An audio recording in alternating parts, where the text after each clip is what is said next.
action investigation.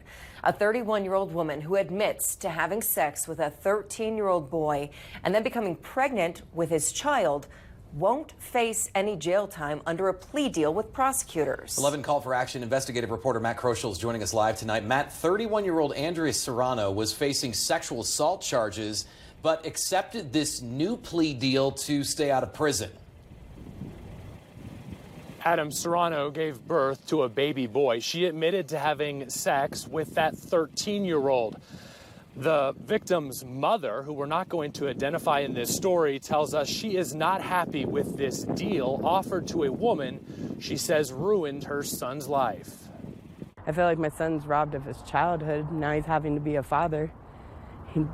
He's a victim, and he's going to have to live with that for the rest of his life. This mother says watching her son struggle with the reality he now faces breaks her heart. What has this been like for your son? It's caused him a lot of depression. He's shut down a lot. Now she questions why this woman won't face prison time. I feel like if she was a man and he was a little girl, it would definitely be different. They would be seeking incarceration. And I feel like because she's a woman, they're not. They're having compassion for her because she was pregnant. But I don't think they take into play, again, she was pregnant by a child. You know, that child was created from a sexual abuse. Under terms of the plea deal the suspect signed off on, she'll be required to register as a sex offender, and the judge could sentence her to 10 years to life of sex offender intensive supervised probation. But Serrano will avoid any jail time since the DA's office dropped the original charges to a lesser charge that does not come with mandatory jail time. What should other parents be looking for? Don't trust anybody, honestly. I mean, you can't trust anybody now.